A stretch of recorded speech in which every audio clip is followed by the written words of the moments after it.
প্রিয় দর্শক মণ্ডলী, আর্টিকেল 39 অনুষ্ঠানের পক্ষ থেকে আপনাদের স্বাগত জানাচ্ছি। আমাদের আজকের আলোচনার বিষয় নাগরিক সমাজ এবং রাষ্ট্র। এ বিষয়ে আমরা কথা বলবো অধ্যাপক আব্দুল্লাহ আবু সাঈদের সঙ্গে। আমি ওনার কোনো পরিচয় দিচ্ছি না। উনি শিক্ষাবিদ, উনি পরিবেশবিদ, উনি সমাজ নিয়ে ভাবেন, এসব আমরা সবাই জানি।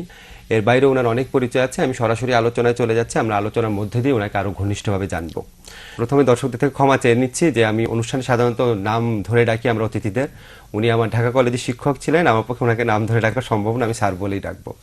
স্যার, আমি প্রথমে যেটা জানতে চাচ্ছি যে আমরা আজকে আলোচনার বিষয়টা হচ্ছে যে নাগরিক সমাজ এবং রাষ্ট্র। নাগরিক সমাজ শব্দটা আমি নিজে চয়েস করেছি, অন্যরা আপনার যারা পরিচিত মানুষ তারা এই শব্দটা ইউজ করে না, তারা বলে সুশীল সমাজ। আমি আপত্তিটা করি এখানে যে আমরা সিভিল সোসাইটি থেকে তো বাংলা করি, সিভিল মানে কিন্তু সুশীল না, সিভিল মানে হচ্ছে নাগরিক। তো সুশীল সমাজ এই বাংলা অনুবাদটা কি সঠিক কিনা স্যার? যেটা তুমি নাগরিক সমাজ বলছো সেটাকে আমি আরেকটু বড় করে সেটাকে জনসমাজ বলবো। হ্যাঁ, এইটাই হচ্ছে সিভিল সোসাইটি, সারা দেশের মানুষ। কিন্তু যারা সুশীল সমাজ বলে, যেমন আমি এক শ্রেণীর মানুষের কাছে শুনি যে এটা এক ধরনের এলিটিস্ট অ্যাটিটিউড থেকে বলে। যেমন সুশীল একটা গুণ তো কোনো সমাজের পরিচয় হতে পারে না। আমরা কি বলবো নাকি বুদ্ধিমান সমাজ, বোকা সমাজ, এটা তো বলি না আমরা। তো সুশীল সমাজ গ্রামেটিক্যালি খুব রং না বলাটা? না, গ্রামেটিক্যালি মানে সুশীল সমাজকে আমার যতটুকু আমি বুঝতে পারি যে সুশীল সমাজকে বলা হয় এই যে জনসমাজ, তাদের যারা প্রতিনিধিত্বকারী একটা শ্রেণী, যারা শিক্ষিত, যারা বিবেকবান, যারা জনস্বার্থে প্রধানত কথা বলে, স্বেচ্ছাসেবী, যারা ক্ষমতার জন্য এখানে আসেনি, এই যে অভিভাবক, একটা জনসমাজের অভিভাবক, আমার ধারণা যে সুশীল সমাজ দিয়ে সেইটাকেই বোঝানোর চেষ্টা করা হয়। কিন্তু আরো সঠিক অর্থে বললে জনসমাজ বলা উচিত। হ্যাঁ, এটা বড় অর্থে এটা জনসমাজ, বা আমরা যদি পলিটিক্যাল অর্থে বলি নাগরিক সমাজ বলা। হ্যাঁ, নাগরিক সমাজ বলা। আচ্ছা, এমনি স্যার আমরা যেটা মানে জনসমাজ বা নাগরিক সমাজ বলতে আমরা ট্র্যাডিশনালি যেটা শুনতাম যে আমাদের পুরনো ঢাকাতে আপনার পঞ্চায়েত ছিল, গ্রামে মাতবররা ছিল, এবং এটা খুব স্বতঃপ্রণোদিতভাবে একটা নির্দিষ্ট কমিউনিটি, একটা নির্দিষ্ট জনসমাজের মধ্যে ওই জনসমাজের কিছু নেতা টাইপের লোক থাকতো, যারা নির্বাচনের মাধ্যমে আসতো না, যারা সবার সম্মতির ভিত্তিতে আসতো। ওই ট্র্যাডিশনাল কনসেপ্ট থেকে কি আমরা অনেক দূর চলে এসেছি আপনার জনসমাজ বলতে বা নাগরিক সমাজ বলতে আমরা যা বুঝি এখন? না, আমার ধারণা যে আজকে যে সুশীল সমাজ যাদেরকে বলা হচ্ছে, এটা পাশ্চাত্য থেকে ধার করে আনার দরকার নেই। কিন্তু আমরা তো ধার করে এনেছি। হ্যাঁ, ওটা এনেছি, কিন্তু এর ঐতিহ্য আমাদের দেশে ছিল, যেটার কথা তুমি বললে।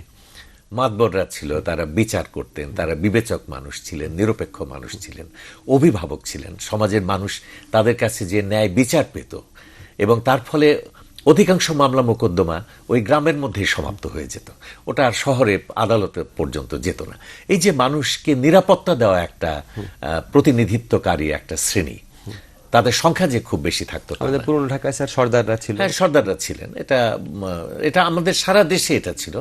আজকে এই টাউট আর ইসেদের মানে পলিটিক্যাল টাউট এবং দুর্বৃত্তদের সামনে আমাদের সেই যে গ্রামের মধ্যে যে আমরা যে মানুষদেরকে একসময় পেয়েছি, অভিভাবকরা, তারা নিশ্চিহ্ন হয়ে গেছে, তারা ধ্বংস হয়ে গেছে। অর্থাৎ আমাদের দেশের পলিটিক্যাল সোসাইটি আজকে সিভিল সোসাইটিকে গ্রাস করেছে। এটা শুধু গ্রামে করে নাই, শহরে, এটা সর্ব জায়গাতে। কিন্তু স্যার আমরা তো আরেকটা যুক্তিও শুনি যে যেটা মানে বিদেশি অর্থায়নে যেসব প্রজেক্ট পরিচালিত হয় বা যেসব এনজিও পরিচালিত হয়, বিদেশিদের মতো করে চিন্তা করতে করতে, বিদেশের মতো করে কথা বলতে বলতে এবং টাকা নিলেই কাজ করা যাবে, এই মানসিকতা আস্তে আস্তেও, এই মানসিকতা এবং এই বিদেশি অর্থায়নও আপনার আমাদের যে স্বতঃপ্রণোদিত একটা নাগরিক সমাজ ছিল সেটাকে ধ্বংসের পিছনে ভূমিকা রেখেছে। না, আমার কাছে কিছুটা তো রেখেছে, এতে কোনো সন্দেহ নাই। কিন্তু যে আদর্শগুলোকে বাইরের বা পাশ্চাত্যের যে আদর্শগুলোকে তারা এখানে প্রতিনিধিত্ব করছে বা এটাকে প্রতিষ্ঠিত করার চেষ্টা করছে, সে আদর্শগুলো তো খুব একটা খারাপ আদর্শ নয়।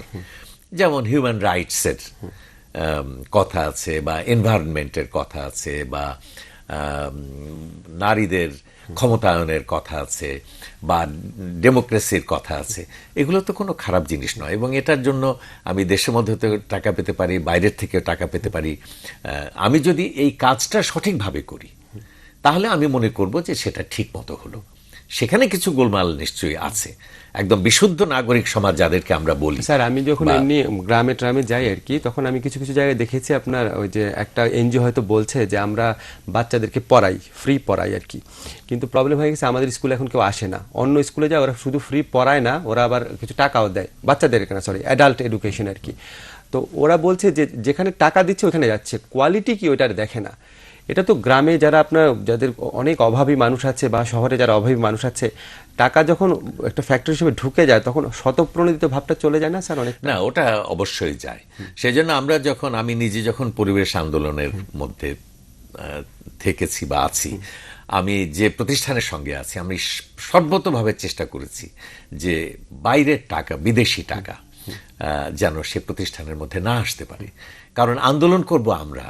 আপনি বাংলাদেশ পরিবেশ আন্দোলন যখন করেছেন, এখনো বাংলাদেশ পরিবেশ আন্দোলন কোনো এনজিওর টাকা বা কোনো বিদেশি টাকা আমরা নেই না। কারণ একটা দেশের পরিবেশ ধ্বংস হচ্ছে, তার ব্যাপারে আন্দোলন করব, এর জন্য যদি টাকা বাইরের থেকে আনতে হয়, তাহলে পরে আমরা আসলে আন্দোলন করছি না বলি আমি মনে করি। স্যার আবার আরেকটা এক্সাম্পল আছে, ভারত থেকে একজন আপনার নির্বাচন বিশেষজ্ঞ এসেছিল কিছুদিন আগে, যেটা আপনার ওই ব্র্যাক সেন্টার একটা সেমিনার হয়েছে, আমার এই মুহূর্তে নাম মনে পড়ছে না, প্রথম আলোতে খুব বড় করে ইন্টারভিউ এসেছিল। উনার এনজিওতে উনি কখনো বাইরের থেকে টাকা নেন না। মানে আমি স্যার যেটা বলতে চাচ্ছি কি, আমি যখন টাকা নিয়ে কাজটা করছি, আমি যখন বেতনভোগী হচ্ছি, আমি যখন একটা প্রজেক্ট ডিরেক্টর হচ্ছি, আমি প্রায় 2 লাখ 3 লাখ টাকা বেতন পাচ্ছি, তখন মনে হচ্ছে কি আমি কাজটা করছি এটা আমার একটা পেশা হয়ে যাচ্ছে। যেমন আমি একটা জিনিস বলছি যে দেশে সুশাসন প্রতিষ্ঠা করতে হবে, এই কথাটা বলা তো আমার পেশা হতে পারে না স্যার, এটা হবে আমার কমিটমেন্ট। তো ওইখানে পেশাটা মুখ্য হয়ে যাচ্ছে না। সেটা হচ্ছে, সেই জন্য সিভিল সোসাইটি যেটা, সেটা ঠিক মানে স্বতঃপ্রণোদিত, স্বেচ্ছা প্রণোদিত এক ধরনের বেদনাবিদ্ধ মানুষদের নাম, যারা বিবেকের তাড়নায় দেশের দুঃখের পরিপ্রেক্ষিতে যারা দায়িত্ব গ্রহণ করছেন এবং অভিভাবকত্ব দিচ্ছেন। আমি মনে করি তারা হচ্ছে বিশুদ্ধ সিভিল সোসাইটির প্রতিনিধি, তাদেরকে আমরা বলতে পারি। তবে এর মধ্যে নানান জিনিস, এত ফেরেশতা কোথায় পাবো রে ভাই, বহু কিছু নিয়েই তো সমাজ চলতে থাকে। তো তার মধ্যে এনজিওরা আছে, তাদের একটা বড় রোল আছে আমাদের দেশে, বিশাল রোল আছে আমি মনে করি। আমাদের এনভায়রনমেন্টালিস্টরা আছে, তাদের একটা রোল আছে। আমাদের থিঙ্ক ট্যাঙ্ক যারা আছে তাদের রোল আছে। আমাদের পরিবারের রোল আছে, আমাদের সমাজের রোল আছে। বহু কিছু মিলে কিন্তু সিভিল সোসাইটি তৈরি হয়। এর মধ্যে অনেক শুদ্ধ থাকে, অনেক একটু অশুদ্ধ থাকে, সবকিছু মিলে টিলেই তো চলতে হয়। স্যার একটা জিনিস হয় কি, ধরেন আমরা যখন মানে বাইরের শব্দ ইউজ করি, ধরেন হিউম্যান রাইটস তো খুবই ভালো শব্দ, এটা চর্চা হওয়া উচিত। কিন্তু আপনি যে ট্র্যাডিশনাল পঞ্চায়েত সিস্টেমের কথা বললেন বা গ্রামের মাতবরের কথা বললেন, ওদের কিন্তু একটা ন্যায় বিচার করার জন্য যে এটা মৌলিক মানবাধিকার, সংবিধানে এটা আছে, এটা তো করতে হবে, এটা বলতে হতো না। তারা বলতে সমাজে কি ন্যায় বিচার নাই নাকি, একদম স্বতঃস্ফূর্ত সমাজের বিবেক থেকে আসা বিচারটা করতো। তো সেই বিচারে তো স্যার প্রবলেম ছিল না। সেই বিচারের থাকার সময় মানুষ যতটা ন্যায় বিচার পেত, এখন এত হিউম্যান রাইটস, সংবিধান, এত চিৎকার চেঁচামেচির পর কি আমরা সেটা পাচ্ছি স্যার? না, সেটা পাচ্ছি না। এই জন্য যে আমি একটু আগে বলেছি যে পলিটিক্যাল সোসাইটি আজকে সিভিল সোসাইটিকে গ্রাস করে ফেলেছে। যেমন শিক্ষাঙ্গন, এটা একটা সিভিল সোসাইটি জায়গা, কিন্তু শিক্ষাঙ্গনের মধ্যে পলিটিক্যাল সোসাইটির এমন প্রচন্ড প্রভাব ঢুকেছে যে শিক্ষাঙ্গন প্রায় বিপন্ন হয়ে গেছে, নেই বলতে হয়। আমরা যখন ছোটবেলায় ছিলাম তখন দেখা যায় যে শিক্ষাঙ্গনের নেতৃত্বে ছিলেন, নিরঙ্কুশ কর্তৃত্ব ছিল শিক্ষকের হাতে। হেডমাস্টার বা প্রিন্সিপাল ছিলেন বা ভাইস চ্যান্সেলর ছিলেন শিক্ষাঙ্গনের একদম সর্বময় কথা। কিন্তু পরবর্তীকালে সেটা তো এখন আর নেই। এখন তো প্রত্যেকটা স্কুলেই প্রায় আজকে চেয়ারম্যান হচ্ছেন একজন রাজনীতিবিদ। প্রত্যেকটা ইউনিভার্সিটি ভিসি আসলে চালায় না, চালায় হয়তো পিএম অফিস। হ্যাঁ, অনেক দূরের থেকে। হয়তো ধরা যাক একটা ইউনিভার্সিটিতে 1% ছাত্রছাত্রী হয়তো রাজনীতির সঙ্গে যুক্ত, কিন্তু এটা জাতীয় রাজনীতির সঙ্গে যুক্ত। তার ফলে এখানে দেখা যাচ্ছে যে সম্পূর্ণভাবে এই যে সিভিল সোসাইটির যে রূপটা একটা স্কুল, কলেজ বা বিশ্ববিদ্যালয়, সেটা সম্পূর্ণভাবে ধ্বংস হয়ে যাচ্ছে। তো আমাদের কোনখানে রাজনীতি ঢোকে নাই, এমনকি যে ব্যুরোক্রেসি, যেটাকে একেবারে বিশুদ্ধ রাখা একটা খুব অত্যন্ত জরুরি পার্লামেন্টারি ডেমোক্রেসিতে, বিশেষ করে। কারণ ধরা যাক আমেরিকার ডেমোক্রেসির সঙ্গে আমাদের ব্রিটিশ ডেমোক্রেসির একটা পার্থক্য আছে। ওখানে একজন প্রেসিডেন্ট নির্বাচিত হলে 4 বছর উনি থাকবেন, তাই না? তাকে কেউ সরাতে পারবে না। কিন্তু ইসের ব্যাপার তো তা নয়। তাই না? পার্লামেন্টারি ডেমোক্রেসিতে যে কোনো মুহূর্তে চলে যেতে পারে, অনাস্থা ভোটে যে কোনো মুহূর্তে চলে যেতে পারে। সুতরাং আমাদের ব্যুরোক্রেসিকে রাখতে হবে নিরঞ্জন, নিরপেক্ষ, সম্পূর্ণভাবে রাজনৈতিক প্রভাবের বাইরে। যে কেউ ক্ষমতায় আসবে সঙ্গে সঙ্গে সে তার দায়িত্ব পালন করবে। ঘোড়া তুমি কার, আগে ছিলাম আমক রাজপুত্রের, এখন তোমার, তাই না? এই হবে ব্যুরোক্রেসির ভূমিকা। কিন্তু আমাদের ব্যুরোক্রেসিকে ভেঙে দেওয়া হচ্ছে। আমাদের ডাক্তাররা বিভক্ত, সেখানে রাজনীতি ঢুকেছে। আমাদের আইনজীবীরা বিভক্ত, আমাদের সাংবাদিকেরা মিডিয়া বিভক্ত, আমাদের সমস্ত জায়গায় সিভিল সোসাইটি। কেন এটা হলো? কেন আমার সিভিল সোসাইটি এত বড় ছিল, সিভিল সোসাইটি পলিটিক্সের কাছে এইভাবে আত্মসমর্পণ করলো? না, সিভিল সোসাইটি আত্মসমর্পণ করেনি।